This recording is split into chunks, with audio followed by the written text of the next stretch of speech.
Fala pessoal, tudo bem? Professor Cleiton Santos aqui. A partir aqui então desse vídeo de hoje, já há algum tempo venho falando aqui para vocês, né, prometendo que vou falar aí sobre o ciclo SST, que é Saúde, Segurança e Tributação, e acabou porque por vários motivos, empreendedorismo, presidente de associação, pai, enfim, acabei não conseguindo iniciar antes. Mas você que está me assistindo agora, corre aí no canal Cleiton Santos em Jagaoseg, tá bem? Se inscreva, deixe o seu like, ative o seu sininho, porque com frequência você vai receber novos vídeos sobre capacitação. Vou apresentar aqui, tá? De maneira geral, o que veremos então nesses ciclos.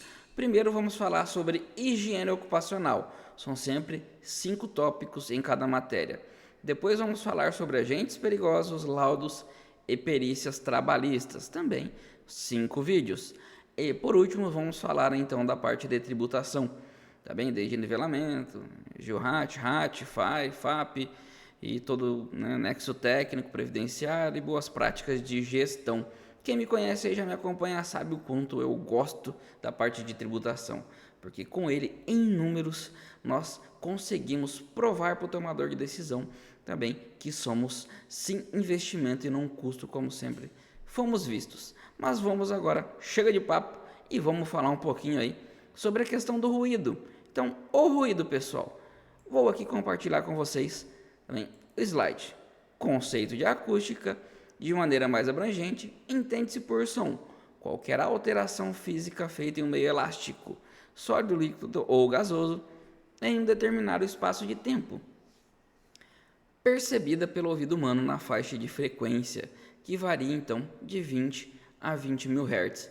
Esse 20 a 20 mil Hz aí é uma faixa que nós precisamos entender um pouquinho, tá? Porque quando a gente fala intensidade sonora, se ele não estiver nessa faixa ao qual aí o ouvido humano consegue captar, simplesmente é uma defesa natural do nosso organismo e não importa a intensidade, que é o conhecido volume, por nós.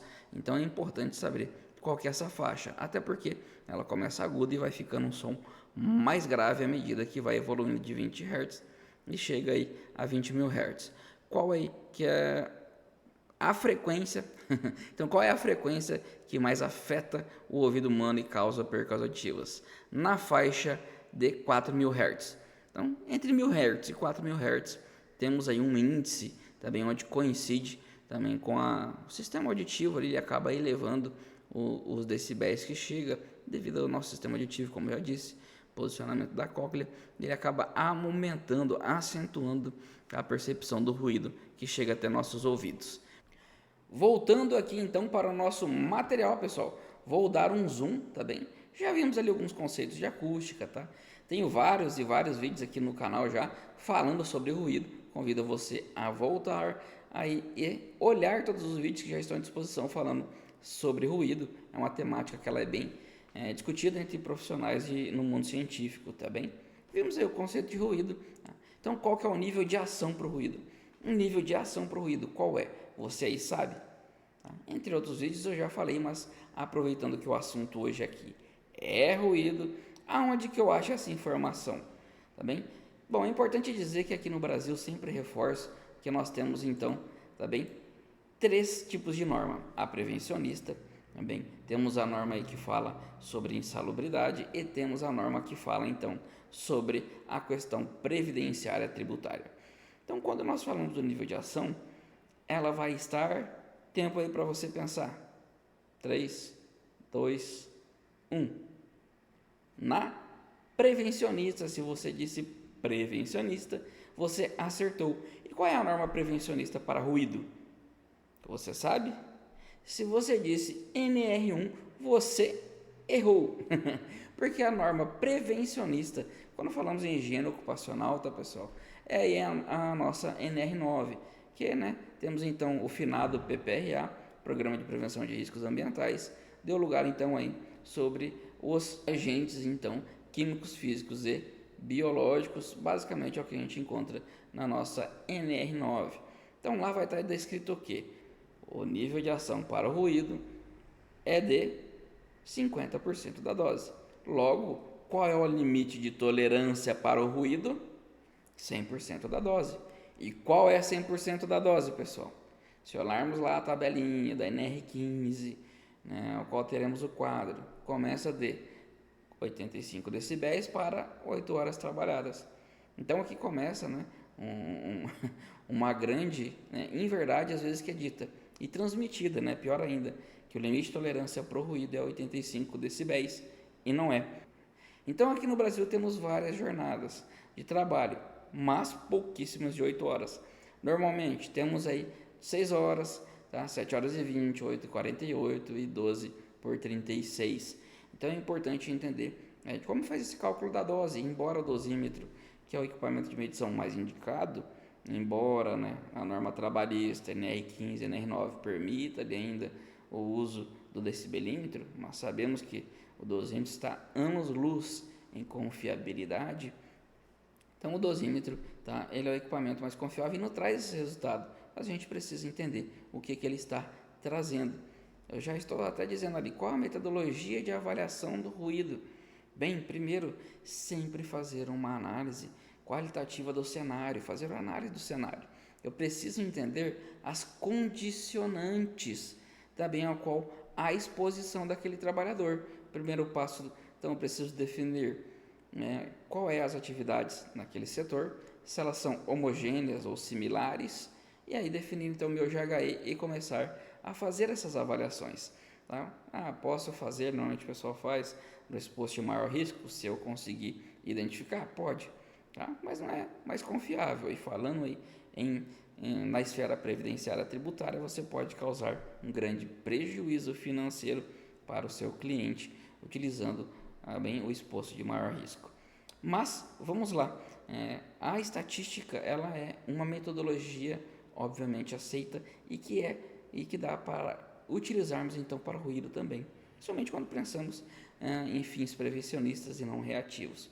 Porém, nós sabemos que estamos aqui no Brasil e aí não tem como nós não falarmos do impacto financeiro, tá? Que tem aí, se tiver a performance técnica errada, vai sobrar para o profissional. Então, por que sobrar para o profissional aqui, né, quando falo dessa questão? Tem um vídeo que fala sobre nível limiar de integração, também qual que é o limite de tolerância utilizado, isso influencia diretamente no nível limiar de integração, se é DNH01, se é DNR15. Se você não viu meus vídeos ainda falando sobre esse assunto, volta aí, pode vasculhar, tá, pessoal? Não vou ficar aqui falando em Q3, Q5 e por aí vai. Tá, vejo muitas pessoas falando da questão aí, não, tem que usar Q3 porque é o que mais protege o trabalhador e assim, concordo tecnicamente. Porém, na prática temos problemas, né, quando falamos em ruído. O STF, quando fez lá a área 664335, ele acabou criando uma legislação e esse não é o dever do STF, né? Isso aí fica então com o Congresso criar nossas legislações. E o que ocorreu com isso? A própria NHO01 ela transmite que deve ser utilizado, tá, Q3 em nível limiar de integração de 80. Porém, quem é que faz as normas de higiene ocupacional aqui no Brasil? Você sabe? É um braço então do Ministério do Trabalho, a Fundacentro. E a própria Fundacentro, no site dela, em consultas, se você entrar lá, tem um vídeo meu que eu falo sobre isso, ela fala que é aconselhável utilizar o que está previsto na NR15, porque temos a diferença entre normas prevencionistas e normas jurídicas. E a NHO não tem força de lei e as normas regulamentadoras sim. Então eles pedem para utilizar, por mais que cientificamente, tá, o som ele dobra a intensidade a cada 3 decibéis e por aí vai, e esse não é, né, o intuito de eu discutir nesse vídeo aqui. Precisamos, pelo menos eu sempre faço isso nos meus clientes, colocar na mesa e mostrar para eles. Você tem duas possibilidades, a prevencionista, que é 3, também NLI, nível limiar de integração de 80, e é o que mais também benéfico ao trabalhador. Porém, você também estará dentro da lei, a própria Fundacentro diz isso no despacho que ela ouve, você pode utilizar outro NLI. Na prática, eu já vi vários casos que, quando utilizava o NLI da NR15, ficava abaixo de 85 nem. Toda vez que nós temos também o nível de exposição normalizado nem acima de 85 decibéis para a empresa é um passivo, devido, né, ao parecer lá da área 64335, e aí a própria Receita Federal e também a Previdência Social seguiram o que foi decidido lá também pelo STF. Não vou falar aqui de interesse, arrecadações, porque não é um intuito. Meu intuito é, seja curioso, entenda das normas, não fique só num bloquinho de profissionais que fala só de Q3, NL80. Ok, eu tecnicamente entendo que sim, deveria se utilizar Q3. O grande problema é, simplesmente o STF numa canetada decidiu que o abafador não neutraliza para fins de aposentadoria especial, que é um absurdo, né? Porque nós, profissionais técnicos da área, sabemos que sim, o EPI neutraliza, desde que tenha treinamento, desde que seja trocado dentro da periodicidade indicada, que os trabalhadores tenham treinamentos e tudo isso aí que a gente já sabe, né? Então, na minha humilde opinião, tá, a empresa ela acaba sendo punida duas vezes. Por que punida duas vezes? Porque, né, ela vai lá e dá o protetor auricular e a insalubridade é neutralizada. Já na esfera, né, previdenciária não.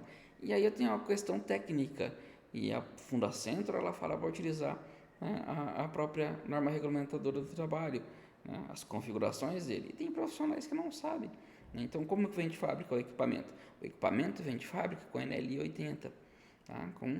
Né, às vezes vem com Q5 80, né? O correto seria vir com 80 e Q3, né? Então precisa saber minimamente isso, não só colocar lá no trabalhador o equipamento, deixar ali um tempo medindo, tirar, enfim, olha isso aqui. Não, é muito mais do que isso.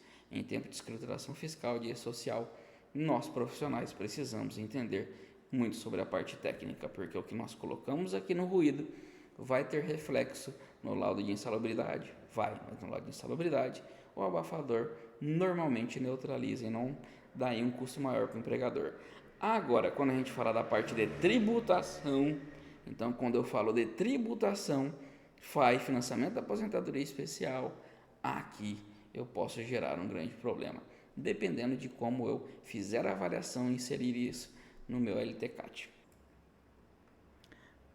Aproveito para apresentar para vocês aqui então o nosso site hoseg.com.br, que tem alguns cursos. Você pode baixar um e-book gratuito que fala justamente sobre a aposentadoria especial. Então é só vir aqui, baixe o seu e-book, atualize-se e siga no nosso canal e as nossas redes sociais. Um abraço do professor Cleiton Santos e até o próximo vídeo.